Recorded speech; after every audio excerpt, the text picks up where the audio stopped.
Alright guys, this is the location I was talking about in my previous vlog. And you could hear the squirrels over there. But this location is known as the Kefauver Mansion in downtown Madisonville, Tennessee. I'm going to whisper because this is downtown. I do have permission to explore the grounds, but not inside the house. The house is very, very locked up. I've heard that it's locked up like Fort Knox, and plus the landowner does not want anybody to come in because there has been a history of vandalism within the house. There's been people that's come in and trashed it and spray painted inside of it. So I will not be going in, but I can explore the grounds. Now thankfully there's nobody really downtown at the moment, so I can just kind of walk around and take pictures and film it. Now let's go to the back porch here. Now this house was built around 1838 by Charles McClung. Now Charles McClung also had built a house around 1851, I believe, in Vonore, Tennessee, that was known as Tuskegee. Tuskegee was a antebellum plantation house that was more commonly referred to as the McGhee plantation. There's another family known as the McGhees that had owned it. There's another family that owned this house after the McClungs. I can't remember their name, but they were there for a long time. And around 1918, the Kefauver family moved in here. Now let's take a look around for just a little bit. If you could look at this porch, the wood is starting to warp. It's starting to buckle from all the years. All the years of it being left to its own devices. And just look at that old screen door there. The paint is really peeling off. There is a lot of deterioration in this place.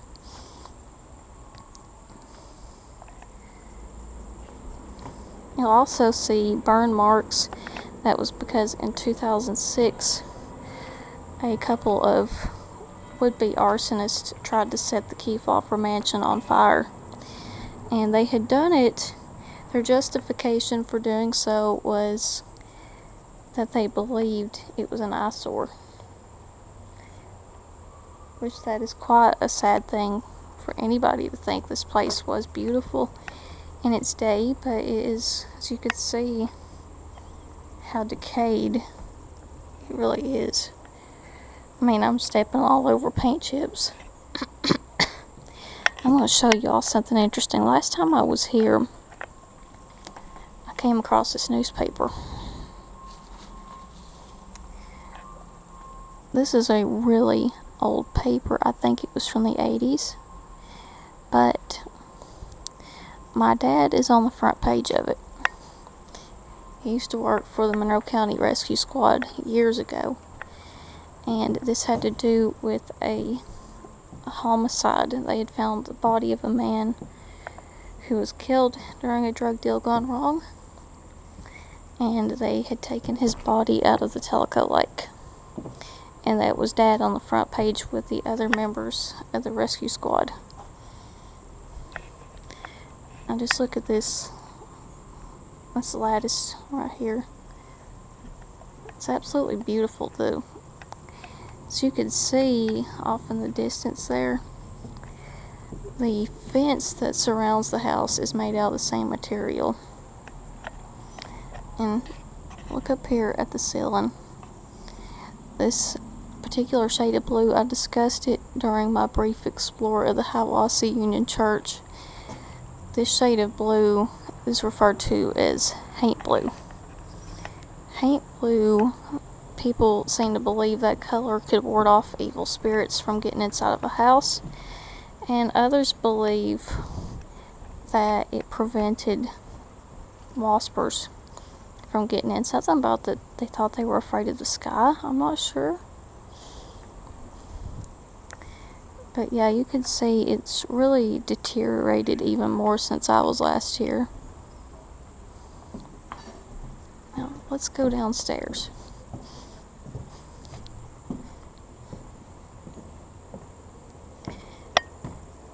Let's see, there's a bunch of just all these paint chips and stuff.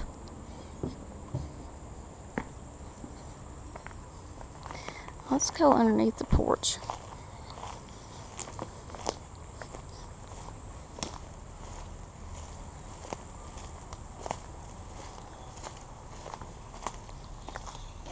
Alright, now according to Deborah, there are 3 basements. The Kefauver mansion has 3 basements. None of them are connected to the upper levels of the house. Yeah, look at that. All this brick. It is that smell is just overpowering. See, they have sealed all the doors shut because people over the years have tried to break in. Or they actually have succeeded. The brick is starting to crumble here, you can see. And all the windows have been boarded up. You can see all those locks. See, that's what I was telling you guys. That they say it's locked up like Fort Knox. You can see there's 3 locks on that door. That smell. Oh. Really deep, musty smell. This place is over 160 years old. All those paint cans down there. They had tried to renovate it sometime during the 2000s. The lady that owns this property is named Nancy Hahn. She was looking to renovate it. She is a relative of the Kefauvers. I think Estes was her uncle. She was wanting to renovate it so that she and her family could live in it. And unfortunately, as you see, that its fate is up in the air. Nobody knows exactly what to do with it. And all the spider webs. Look at the stairs. Let's look at them. God, that peeling paint. And they were all blue too.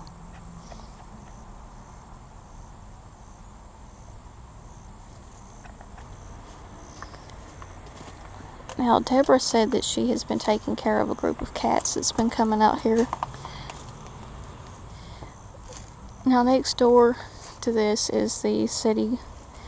I think there's some sort of there's a concrete company that's next door.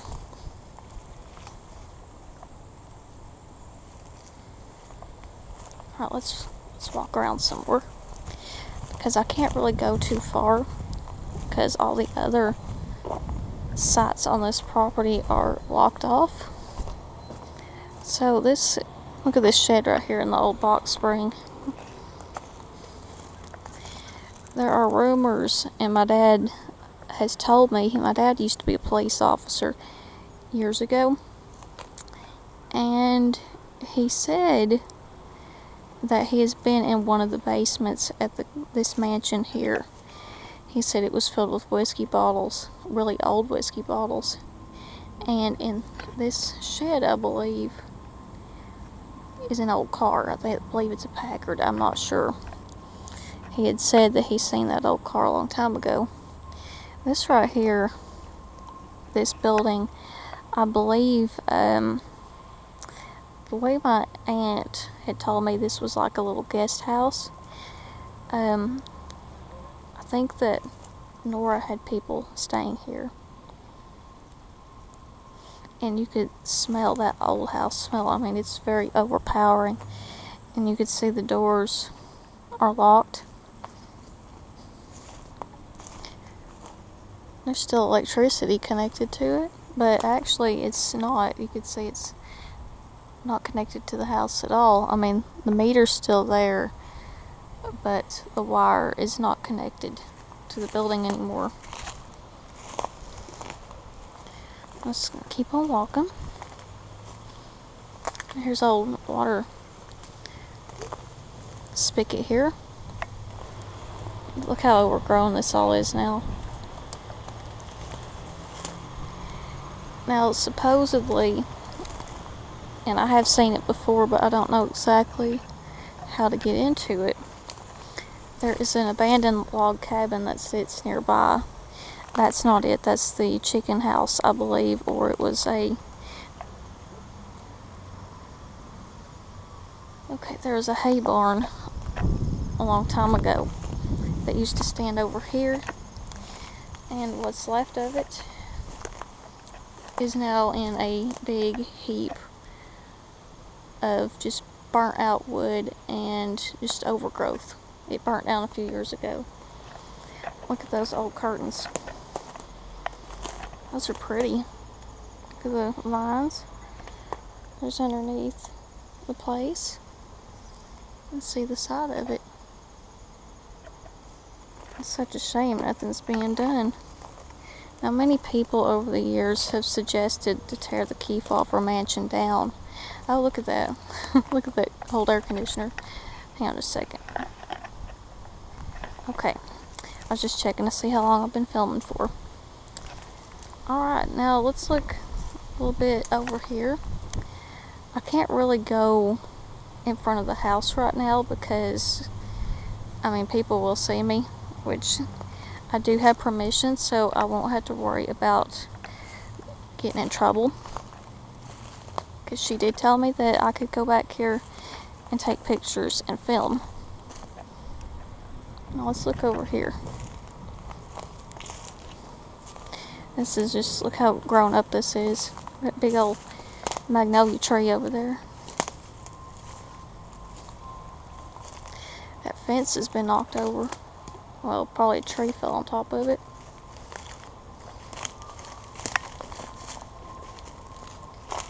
Yeah, look here. But the noises you're hearing in the background is from that concrete company. So, you know, don't worry about all the ambience since we are directly downtown.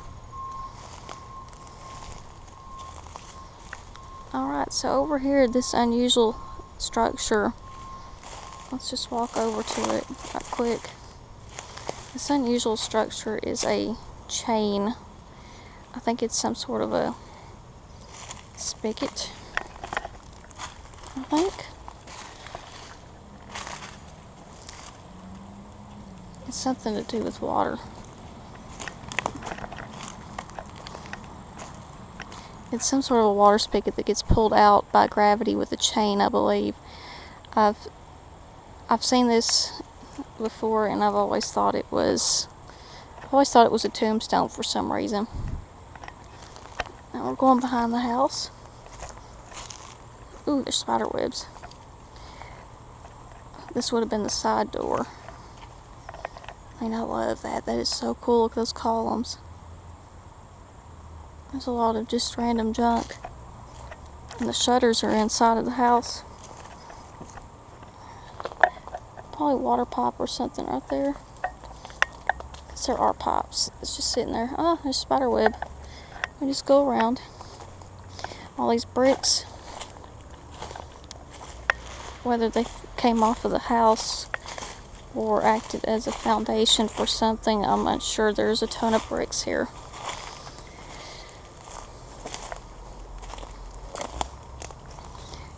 Right over in here, these old buildings, that big pink building is the Madisonville Bank used to be there a long time ago. And the building that Deborah has her antique store used to be a hotel at one time. Oh, I could see more of the curtains right here. Yeah, Deborah's antique store used to be a motel. It's a Kefauver motel. And downstairs was a pool hall, and I've heard a patron in there one time talk about how there was a speakeasy down there during the 1920s. Like I said, I'm not going to go around the front part of it.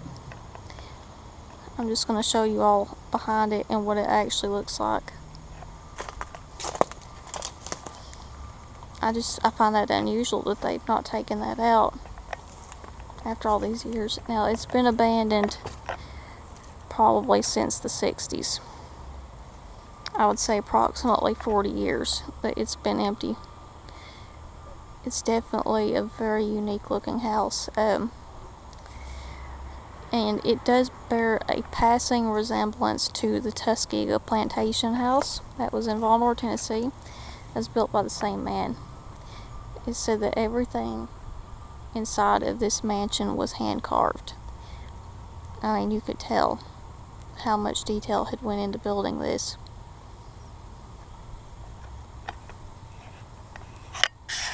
Let me see something right quick. Okay. Now I'll stop filming here in just a minute. I'm gonna look right quick at this other little building. See, there's another shack. Oh, it's connected to this one. It's kind of shaped almost like the house. I believe that's probably where the car's at. And right there, I believe, is a little animal thing. I think there was rabbits, probably. A small animal enclosure right there. Probably where they kept animals and stuff. Yeah, just look at these windows. Some of them were busted out because the fire department had to go in, I think, through one of the windows just to go and, you know, get in to combat the blaze. You could see some of the scorched stuff.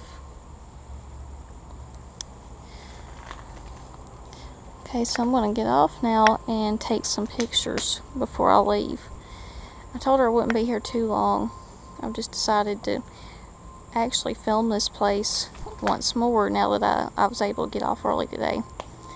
So I'm going to get off, take pictures, and I'll see you all next time.